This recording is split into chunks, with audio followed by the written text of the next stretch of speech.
गणपती बाप्पा के आशीर्वाद के साथ हेलो फ्रेंड्स, स्वागत है तुमचा अष्टविनायक डायरी पार्ट 3 में।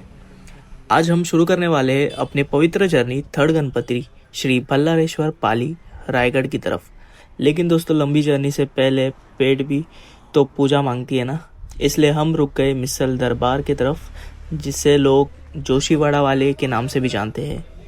ब्रेकफास्ट हो या लंच, परफेक्ट वेटिंग पॉइंट है। यहाँ पे पार्किंग्स भी बहुत अवेलेबल्स है, मतलब फुल कंफर्टेबल है अगर आप ग्रुप में राइड कर रहे हो तो। सो यहाँ का मिसल पाव का स्वाद लेके सिर्फ 20-25 मिनट्स में हम निकल पड़े अपने नेक्स्ट मंजिल की तरफ। ये रास्ता जो मैंने लिया वो एकदम स्मूथ था, जिससे मैंने कांस्टेंट स्पीड तो मेंटेन कर लिया था। एंड रास्ते में मुझे 2 अनजान राइडर्स भी देखने मिले जो अनजान थे, पर आगे चल के ये मुलाकात एक अच्छी जान पहचान में बदलने वाली है। तो बने रहे आगे, और भी इंटरेस्टिंग स्टोरीज आने वाले हैं।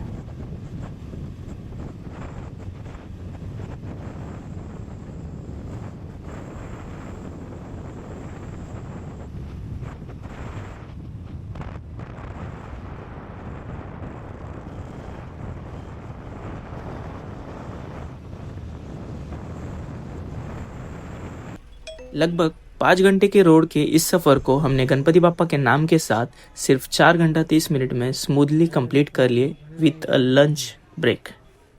एंड दोपहर के 3:44 के आसपास हम पहुंच गए अपनी पवित्र भूमि पर श्री भल्लालेश्वर पाली रायगढ़। बिना देर किए मैंने बाइक पार्किंग की। यहाँ बाइक, कार और बसेस पार्किंग सब अवेलेबल है, और ऑल्सो यहाँ पे पे एंड पार्क भी अवेलेबल है। अब शुरू होता है भक्ति, दर्शन और अनुभव से भरी असली यात्रा गणपति बाप्पा मोरया। भक्ति अगर सच्ची हो तो उम्र, दर्द और दुनिया के नियम सभी छोटे पड़ जाते हैं। ये कहानी है पाली के एक छोटे से बालक की, भल्ला। भल्ला जो बचपन से ही गणपति बाप्पा के परम भक्त थे। जब बाकी बच्चे खेलकूद में लगे रहते थे, तब भल्ला पत्थर इकट्ठा करता, उनको गणपति का रूप देता, पत्तों और फूलों से सरल पूजा करता और भोली भावना से गणपति बाप्पा का नाम जपता। धीरे धीरे और बच्चे भी उसके साथ जुड़ गए। खेल ही उनकी पूजा बन गई और पूजा ही उनका खेल। लेकिन गांव के बड़ों को ये बात समझ नहीं आई। उन्होंने कहा, स्कूल छोड़ रहे हैं, भक्ति के नाम पर वक्त बर्बाद कर रहे हैं। सबसे ज्यादा गुस्सा थे भल्ला के अपने पिता। उन्हें लगा कि बच्चों की यह भक्ति धर्म के मजाक उड़ा रही है। गुस्से में आकर उन्होंने गणपति की मूर्ति तोड़ दी, भल्ला को मारा, जंगल में एक पेड़ पे बांध दिया। न खाना न पानी, पर दोस्तों भल्ला की श्रद्धा कभी नहीं टूटी। दर्द था, भूख थी, अकेलापन था, पर उसके होठों पर शिकायत नहीं थी, सिर्फ गणपति पापा के नाम थे। उसने प्रार्थना की, हे गणपति बाप्पा, अगर मेरी भक्ति सच्ची है तो दोस्तों को सुरक्षित रखना। मैं गलत हूँ तो मुझे दंड देना, पर भक्ति को कभी मिटने मत देना। और दर्द गहरा तपस्या में बदल गई। इस शुद्ध भक्ति से प्रसन्न होकर गणपति बाप्पा स्वयं प्रकट हुए और यही पाली में भल्लालेश्वर के रूप में विराजमान हुए। यह कहानी हमें यह सिखाती है, भक्ति की कोई उम्र नहीं होती। भगवान क्रिया से नहीं, भावना से प्रसन्न होते हैं। सच्ची श्रद्धा कष्टों में भी कभी नहीं टूटती। इसलिए अष्टविनायक यात्रा में भल्लालेश्वर गणपति जल्दी आते हैं, ताकि हर भक्त याद रहे, भक्ति पहले और वर बाद में। गणपति बाप्पा मोरया।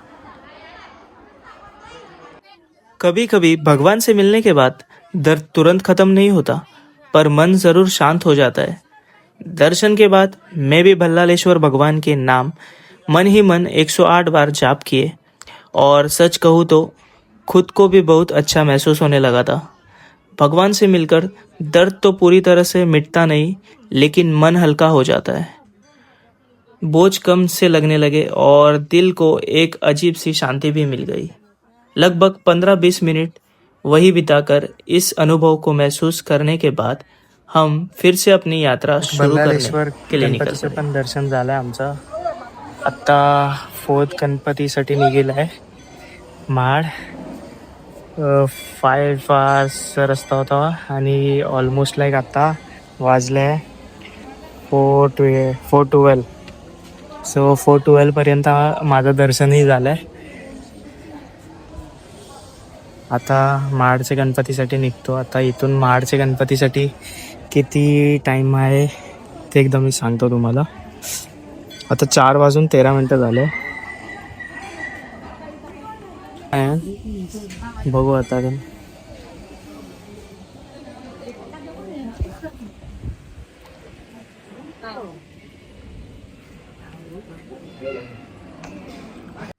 सो अभी 890 किलोमीटर शो कर रहा है एंड उसमें से हम 280 माइनस कर देंगे क्योंकि हमने मीटर सेट नहीं किया था.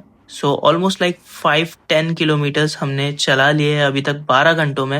एंड एक दिन में it's a wonderful from my and. So friends, almost अभी ये देखो मेरे आँखें पूरे लाल हो चुके हैं दोनों साइड से. और मैं ऑलमोस्ट मॉर्निंग के 4 बजे निकला था. तो मॉर्निंग के 4 बजे से निकल के अभी ऑलमोस्ट बज चुके इवनिंग के 4:16. और मैंने 3rd गणपति कंप्लीट कर लिया है पाली के बल्लालेश्वर. और 4th गणपति के तरफ मैं निकला हूँ. सो 2nd गणपति का जो टाइमिंग था वो ऑलमोस्ट मैंने 11 बजे स्टार्ट किया था और वो मैं पहुंच चुका था 3:45 तक. लेकिन थोड़ा टाइम लगते लगते 4:16 4:30 ऐसा हो चुका है. तो अभी निकलते फटाक से. लिटरली अभी ऑलमोस्ट 5 बज के गए और कंटिन्यूस चला रहा हूँ 12 घंटे के ऊपर. और फ़िलहाल जिस रोड से मैं आया था ना यार, वो रोड ऐसा था कि क्या बताऊँ. मतलब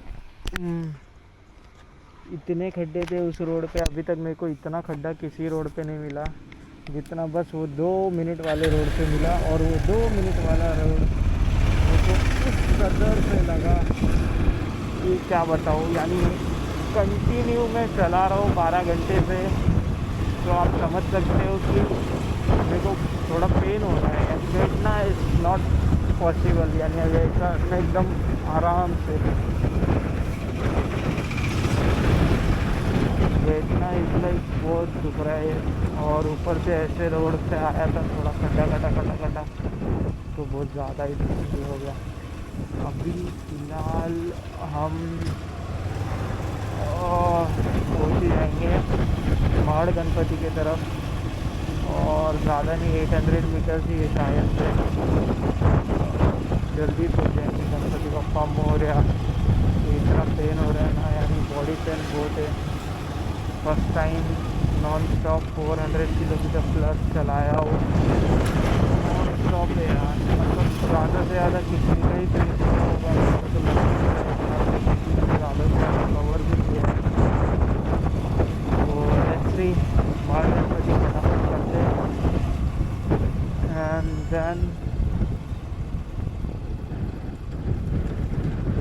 महाड़ गणपति फटाफट करते एंड देन हम लोग निकल जाएंगे.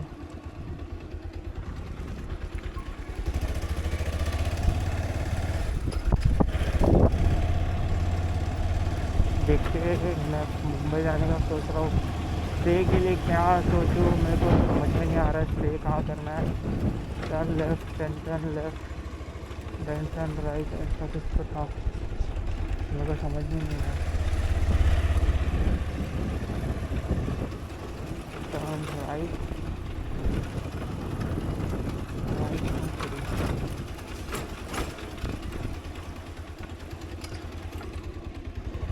Two wheeler. अभी तक जहाँ पे भी मैं गया हूँ ना वहाँ पे मेरे को अच्छा खासा पार्किंग देखने मिल गया है. और यहाँ पे भी मैं पार्क कर सकता हूँ. दे देता है. भक्ति जब पूरी होती है तब वरदान स्वयं चलकर मिलता है. सो दोस्तों, 4th गणपति के दर्शन के लिए जो हम निकले थे वो सफ़र था लगभग 1 घंटा 12 मिनट का और डिस्टेंस थे 51 किलोमीटर. जल्दी से हम महाड़ पहुँच के और मंदिर के पवित्र आंगन में प्रवेश कर लिया. पाली के बल्लालेश्वर के बाद सबसे नज़दीक अष्टविनायक मंदिर है महाड़ का, जहाँ वरदविनायक गणपति विराजमान है. इसलिए यह यात्रा 3rd से 4th गणपति तक बिल्कुल नेचुरल फ्लो होती है. कोई बैक ट्रैकिंग नहीं, सिर्फ भक्ति का मार्ग। यहाँ महड़ में गणपति बाप्पा को माना जाता है मन्नतों को पूरा करने वाले, इसलिए भक्त यहाँ श्रद्धा से अपनी मन्नत मांगते हैं। यहाँ की मूर्ति स्वयंभू है, स्वयं प्रकट हुई, और मंदिर का नंददीप जो निरंतर जलता रहता है, दैविक कृपा का जीवित प्रतीक है ये।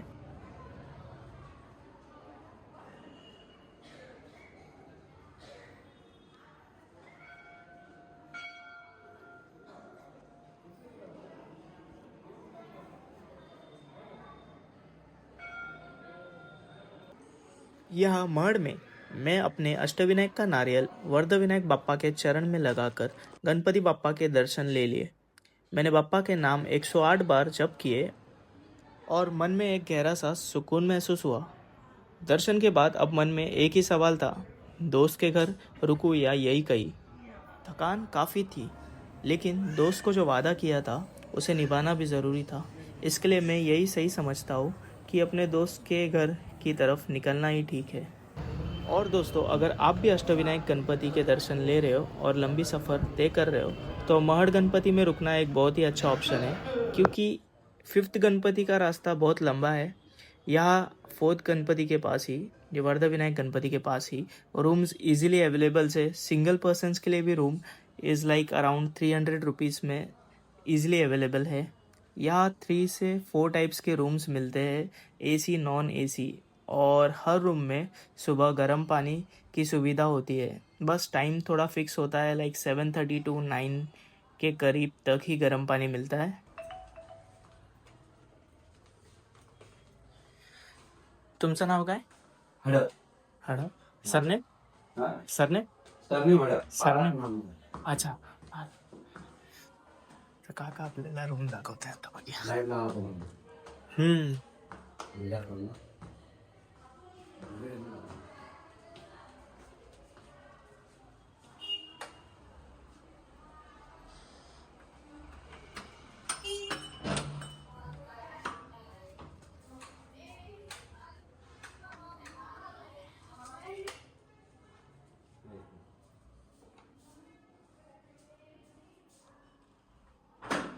अच्छा, हे सिंगल राहील तर 300, आणि अगर लोक, अच्छा लोक पण असते ना. हा, अच्छा.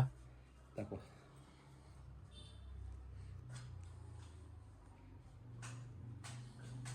हे टॉयलेट.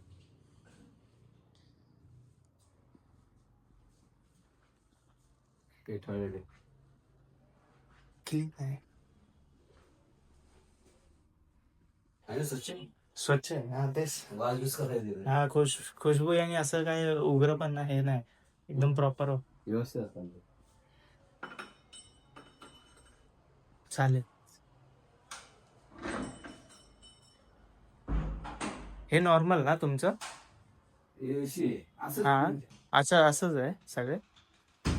एसी म्हणजे एसी बसवलेलं आहे ना. हा, आतमध्ये. आतमध्ये AC. अच्छा, असं आहे. चला. चालेल, थँक्यू. सो ऑलमोस्ट आमचं 4th गणपतीचं दर्शन झालं आहे, आणि आत्ता मी इथे बघितलं, जसं की काकांनाही सांगितलं, की अगर मी एका रात्रीसाठी थांबतो 12 ताससाठी, तर ते 300 रुपये आहे प्रति पर पर्सन, आणि अगर 2 ते 3 लोक असेल तर 500 रुपीज एक रूमचे, आणि 300मध्ये पण एक रूम आहे पर पर्सन. 500मध्ये एक रूम आहे फॉर 3 पीपल्स. अगर 5 to 7 पीपल्स होतो तर 700 रुपीज.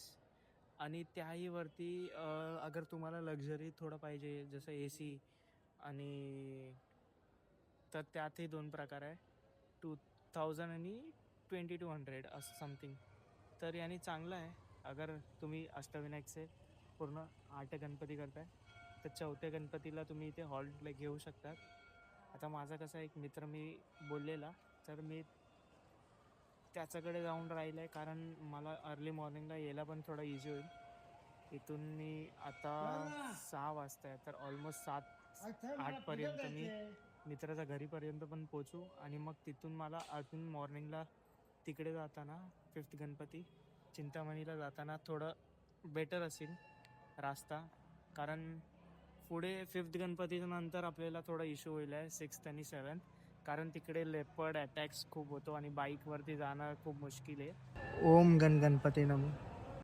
भक्ति के रास्ते पर अनजान लोग भी अपने लगने लगते हैं. यही 4th गणपति के दर्शन के दौरान मुझे फिर से वो दोनों भाई मिल गए, रॉयल एनफील्ड 450 एंड 350 थंडरबर्ड वाले, जो इस यात्रा के एक हिस्सा बन चुके थे. यहाँ से मेरे दोस्त का घर का रूट लगभग 2 घंटा 1 मिनट का था और डिस्टेंस 63 किलोमीटर्स. टाइम कम था पर मन शांत और हौसला पूरा था. It's like within 2 hours. इसलिए बिना ज़्यादा रुके गणपति बप्पा का नाम लेते हुए मैं फिर से सफ़र शुरू कर दिया.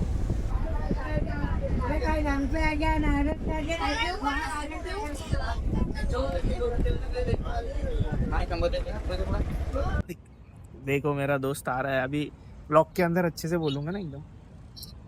यहाँ से कोई तो एक मेरा दोस्त आ रहा है जिसके घर पे हम लोग रहने वाले. ये अच्छे से